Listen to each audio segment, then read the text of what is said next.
manifestation après manifestation, des dizaines de milliers de personnes. J'ai l'impression que les Français n'ont pas peur. Et toi, tu me dis qu'ils ont peur? Oui. Ils ont peur? Enfin, les Français, attendez, les Français, ils ont peur parce qu'on a dans une situation très particulière. On a actuellement le Covid, parce que, effectivement, la situation dans la rue est compliquée. Mais je reviens à ta question au début, quand tu disais, il y a beaucoup de manifestations. Comment ça se fait? Comment ça se fait? Tout simplement parce que on voit depuis, et pas que depuis 5 ou 6 ans, hein, je crois que c'était Jacques Chirac qui avait trouvé le mot quand il a parlé des fractures sociales, la fracture sociale en France, qu'il a fait élire.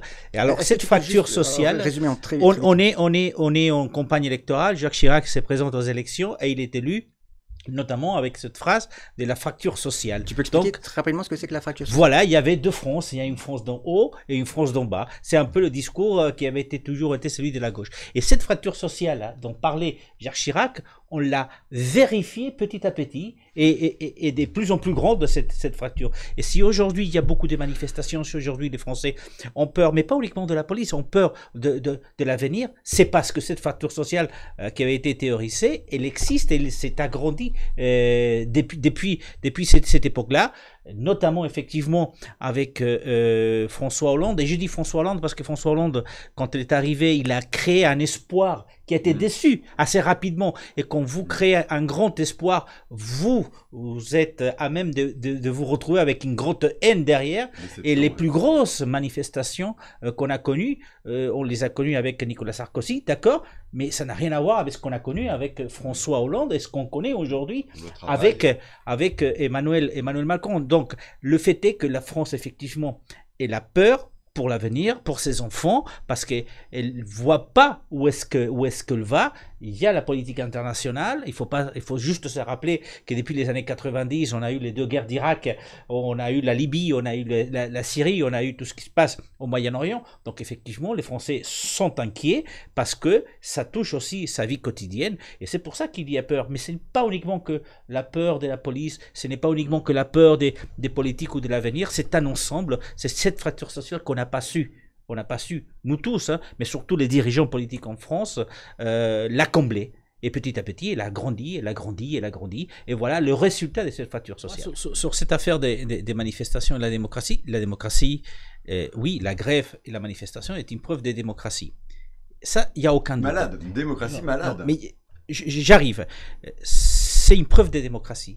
Là où il n'y a peut-être pas de démocratie telle que nous on voudrait, c'est dans l'action politique après ces grèves, après ces manifestations. Est-ce que quand tu as pendant 1 an et demi ou plus d'1 an des manifestations des Gilets jaunes tous les samedis et on n'écoute pas, est-ce qu'on respecte la démocratie? Est-ce que quand tu as depuis 2-3 ans des manifestations du personnel soignant, on ne parle pas de la dernière manifestation, je n'ai couvert des dizaines de manifestations, des médecins, des infirmières, des personnels soignants en général, quand ils sont constamment, effectivement, les services des urgences qui ont passé des mois et des mois et des mois en grève, et on ne leur donne pas la réponse, est-ce que ça, c'est un manque de démocratie? Ça, oui, peut-être. Mais c'est le même cas pour les enseignants. On sait les grèves des enseignants, des étudiants, etc. Donc on voit effectivement que la démocratie, c'est manifester, c'est aussi la grève, mais c'est aussi écouter les manifestants et les grévistes. Et c'est ça où, effectivement, peut-être on pêche un petit peu étant politique. Mais la politique, ne soyez pas naïfs, hein, elle est comme ça ici, elle est comme ça ailleurs aussi. Hein. À qui profite le crime, le fait que les manifestations se terminent toujours mal? Est-ce qu'on peut aller jusqu'à là? Oui, oui. Juan. Oui, ça profite toujours aux mêmes. À qui? Ça profite au gouvernement, sans aucun doute.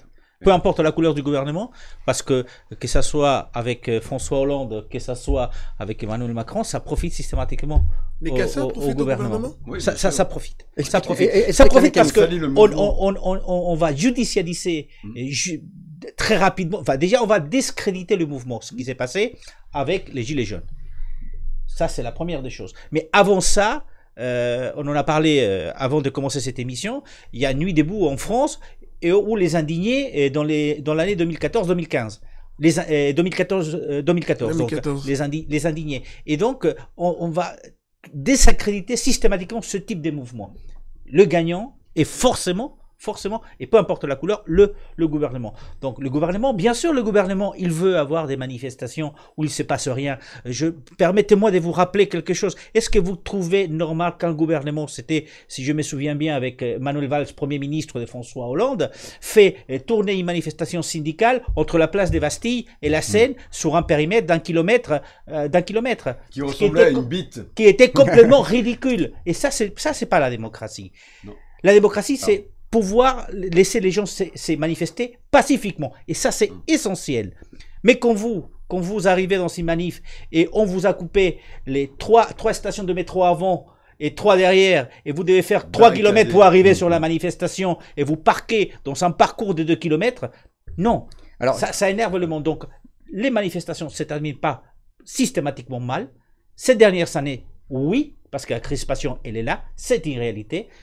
Quand elle se termine mal, elle bénéficie forcément au gouvernement et ça discrédite les syndicats, ça discrédite les gilets jaunes, les indignés, peu importe, mais ça discrédite les organisateurs. Le pire est derrière nous ou devant nous, enfin, je ne sais pas si on peut poser la question comme ça. Il est certain qu'on est dans une société qui est en pleine mutation et que cette mutation s'est accélérée ces 15-20 dernières années. Ça, c'est une réalité.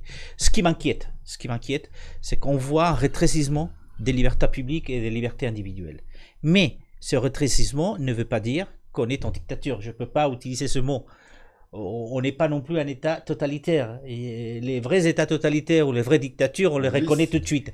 Mais par contre, et ça c'est vrai, il y a un rétrécissement et les attentats de 2015 nous amènent vers ça, des libertés individuelles et des libertés publiques. Donc il faut faire très attention à que ce rétrécissement n'aille pas beaucoup plus loin. Parce que de toute façon, c'est l'excuse qui est toujours utilisée par tous les gouvernements. Ce qui est important, c'est d'avoir un travail, c'est d'avoir un avenir, d'avoir une école, d'avoir la santé. Mais c'est important aussi de pouvoir manifester, de pouvoir faire la grève, de ne pas avoir peur. Donc, mais ne parlons pas, je crois qu'il ne faut pas parler des dictatures ou des totalitarismes. Vous êtes naïf. On n'est pas naïf, mais tout simplement, ce n'est pas du tout la même chose. Mais effectivement, rétrécissement des libertés individuelles.